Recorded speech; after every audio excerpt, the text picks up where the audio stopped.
Hello friends, কেমন আছেন সবাই? আমার সামনে যে ফোনটি দেখতে পাচ্ছেন এটি আইফোন 11। এটিতে নো সার্ভিস, নো ইমেই। এটি আপনাদের সামনে এখন রিপেয়ার করার চেষ্টা করব। কিভাবে সহজ ওয়েতে এটি রিপেয়ার করতে পারেন সেই সিস্টেমটাই আপনাদের মাঝে দেখানোর চেষ্টা করব। আমরা প্রথমত ফোনটি আপনাদের মাঝে চালু করে দেখানোর চেষ্টা করব ফোনটিতে কী সমস্যা। তারপরে এটিতে সমস্যাগুলো স্টেপ বাই স্টেপ সমাধান করার চেষ্টা করব।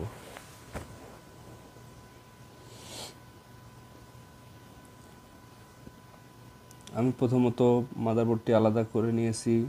তারপরে ভাবলাম যে এটি আপনাদের মাঝে দেখানোর চেষ্টা করি, সেজন্য ভিডিওটি করা। আমরা প্রথমত ফোনের লকটি খুলে নিয়ে ইমেই ডায়াল করে দেখব ইমেই আসে কিনা। দেখতে পাচ্ছেন এটিতে ইমেই আসতেছে না। তারপরে আমরা মডেম ফার্মার চেক করে দেখার চেষ্টা করব মডেম ফার্মার আছে কিনা। দেখতে পাচ্ছেন এখানে মডেম ফার্মার আরবিতে লেখা, কিন্তু এখানে মডেম ফার্মার কিছু সংখ্যা শো করবে, কিছু নাম্বার শো করবে, কিন্তু মডেম ফার্মারও নাই। ইমেই ডায়াল করলেও ইমেই আসতেছে না। তার মানে ইমেই নাই, যেহেতু ফোনটিতে নেটওয়ার্ক তো আসার কথাই না। তারপরেও আমরা এখন ফোনটিতে দুই পার্ট আলাদা করে দেখার চেষ্টা করব স্টেপ বাই স্টেপ ফোনটিতে সমস্যা কী।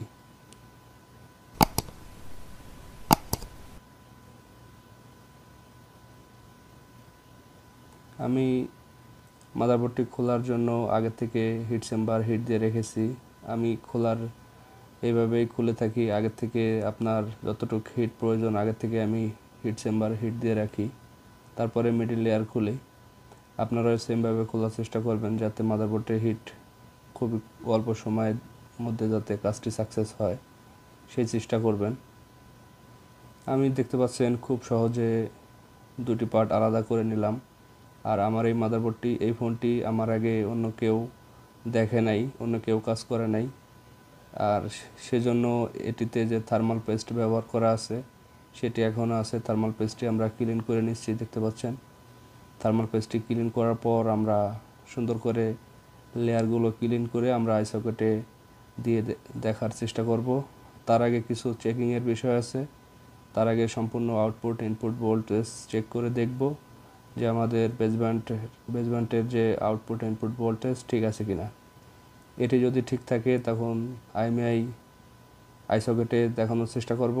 আর যদি এটিতে কোনো ফিজিক্যাল ড্যামেজ পেয়ে থাকি তখন আমরা সরাসরি মাইক্রোস্কোপে চলে যাব এটি দেখানোর জন্য।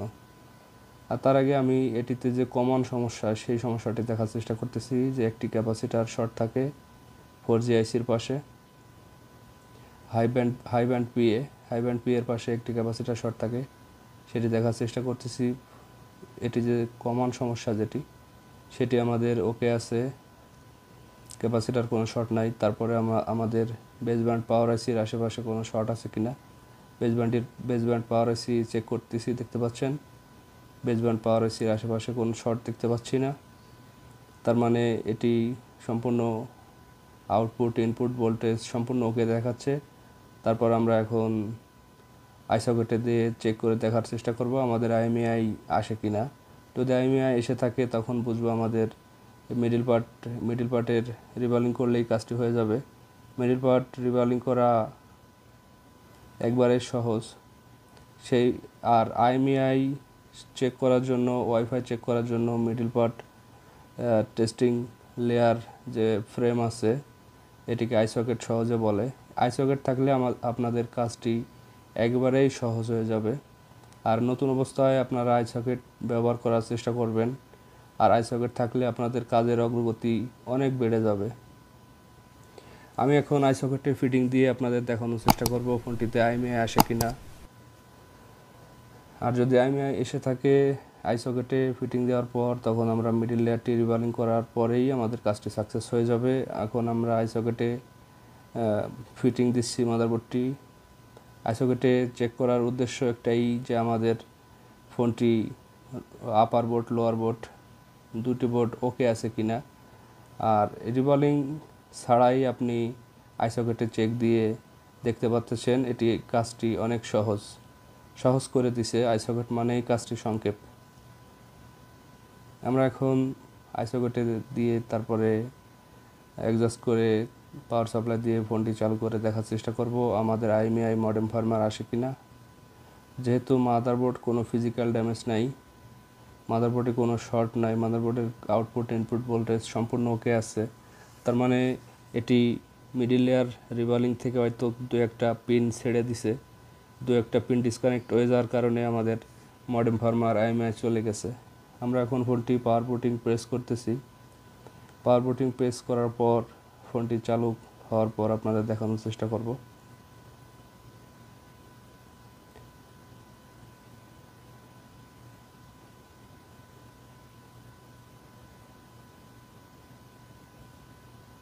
আর আমার প্রত্যেকটা ভিডিওতে আপনারা জেনে থাকবেন কিছু না কিছু মেসেজ দেওয়ার চেষ্টা করি। আমার এই ভিডিওটার মেসেজ আপনাদের আইসকেট কীভাবে ব্যবহার করবেন, আইসকেটের কি লাভজনক কি ক্ষতি সেই বিষয়গুলো আপনাদের মধ্যে দেখানোর চেষ্টা করা, সেজন্য ভিডিওটি তৈরি করা। আইসকেট থাকলে আপনাদের কাজটি অনেক সহজ হয়ে যাবে, আপনারা কনফিউজে থাকবেন না। এখন আমরা imei ডায়াল করে দেখব আমাদের imei আসে কিনা। দেখতে পাচ্ছেন আমাদের imei চলে আসছে। এই মাদারবোর্ডটি আমি কোনো কাজ করিনি, কিছুই করিনি, মাদারবোর্ডটি শুধু আলাদা করে আইসকেটে চেক দিছি, তার মানেই আমাদের imei চলে আসছে। মাদারবোর্ডে আমি কোনো কিছুই চেক করিনি, কিছুই কোনো কাজও করিনি, শুধু মাদারবোর্ডটি আলাদা করে আইসকেটে চেক দিছি। চেক দেওয়ার পরে মডেম ফার্মার চলে আসছে। দেখতে পাচ্ছেন এখানে মডেম ফার্মার কিছু সংখ্যা 38306001 এরকম কিছু সংখ্যা শো করছে। মডেম ফার্মার imei দুইটাই শো করছে। ওয়াইফাই এটাতেও আপনার অন অফ আসছে, তার মানে ওয়াইফাই ওকে আছে। আমরা এখন এই মাদারবোর্ডটি আর কোনো কাজ করব না, শুধু মিডল লেয়ার রিভলিং করে মাদারবোর্ডটি ফিটিং দিয়ে দিব, তার মানে আমাদের কাজটি সাকসেস হয়ে যাবে। আর আইসকেট থাকার কারণ তো দেখাইতে পারলাম ইতিমধ্যে। আর আমার প্রত্যেকটা ভিডিওতে মেসেজ দেওয়ার চেষ্টা করি আপনাদের কিভাবে কি কাজ করলে আপনারা সহজে আইফোন রিপেয়ার করতে পারবেন, এটিও তার ব্যতিক্রম নয়। দেখতে পারবেন আমার প্রত্যেকটা ভিডিও আমার ইউটিউব চ্যানেলে, প্রত্যেকটা ভিডিওতে কিছু না কিছু মেসেজ আপনারা পাবেন। আর আপনারা প্রথম অবস্থায় আইসকেট ব্যবহার করার চেষ্টা করবেন। আর আমাদের কাছে যদি আইসকেটটা না থাকতো তখন আমরা কনফিউজে পড়ে যেতাম যে imei নাই, বেসব্যান্ড নাই, তার মানে হয়তো বেসব্যান্ড আইসির সমস্যা, বেসব্যান্ড পাওয়ার আইসির সমস্যা। আমরা কি করতাম, বেসব্যান্ড সিপিইউ রিভলভ করতাম, বেসব্যান্ড পাওয়ার আইসি রিভলিং করতাম। এগুলো অনেক লম্বা প্রসেস। এগুলো রিভলভ করার পরে হয়তো আপনারা imei আনতে পারতেন, কিন্তু আপনাদের সময়টা অনেক বেশি লাগতো। আপনার বেসব্যান্ড সিপিইউ রিভলভ করতেন, পাওয়ার আইসি রিভলভ করতেন, তারপরে মিডল লেয়ার রিভলভ করে দেখতে পারবেন যে imei চলে আসছে। কিন্তু কাজটি অত দূরে যাওয়া লাগলো না। আপনাদের যদি মাদারবোর্ড ওকে থাকে সেক্ষেত্রে আপনাদের সহজেই আপনারা কাজটি করতে পারতেন। সেজন্য আমি বলি যে আপনারা আইসকেট ব্যবহার করার চেষ্টা করবেন। ইতিমধ্যে আমাদের মিডল পার্ট রিভলিং শেষ। আমরা রিভলিং অ্যাডজাস্ট করার জন্য হিট চেম্বারে বসায় কিছুটা হিট দিয়ে নিব। তারপরে আমরা মাদারবোর্ডটি অ্যাডজাস্ট করে মাদারবোর্ডে বডিতে ফিটিং দিয়ে তারপরে আপনাদের মাঝে দেখানোর চেষ্টা করব।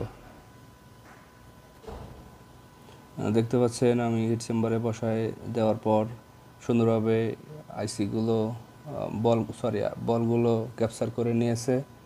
তারপর আমরা এখন কিছু সময় কুল ডাউন করার জন্য নিচে নামিয়ে নিয়েছি। তারপরে এখন কিছু পেস্ট দিয়ে আবার আপার বোর্ডটি লাগিয়ে দেওয়ার পরে আবার হিট চেম্বারে বসিয়ে দুটি পার্ট অ্যাডজাস্ট করে নেব। অ্যাডজাস্ট করে নেওয়ার পর এরকম প্রসেসে আপনারাও কাজ করতে পারেন, এটি খুব সহজ প্রসেস। দেখতে পাচ্ছেন আমাদের দুটি পার্ট আবার অ্যাডজাস্ট হয়ে গেছে। আমরা আবার হিট চেম্বার থেকে নিচে নামিয়ে নিব। তারপর এক্সটার্নাল যেসব জিনিস আমরা খুলেছিলাম সেগুলো আবার লাগিয়ে দিব। কাজের একটা পরিচ্ছন্নতা আছে প্রত্যেকটা কাজের বিষয়ে, সেগুলো আপনারা খেয়াল করার চেষ্টা করবেন। তারপর আমরা মাদারবোর্ডটি বডিতে ফিটিং দিয়ে লাস্টে আপনাদের দেখানোর চেষ্টা করব।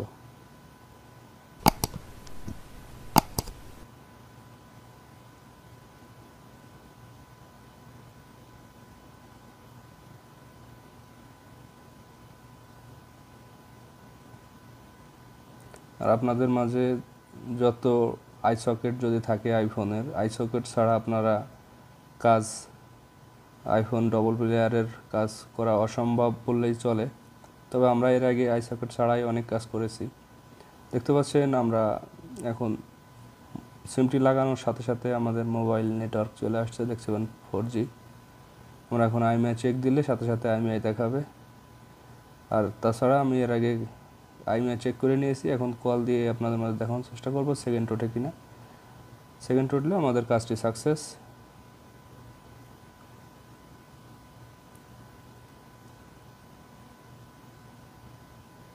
হ্যাঁ, ঠিক আছে, আমাদের সম্পূর্ণ ওকে। ধন্যবাদ এত সময় ভিডিওটি আমাদের সাথে থাকার জন্য। ভালো থাকবেন সবাই। আসসালামু আলাইকুম।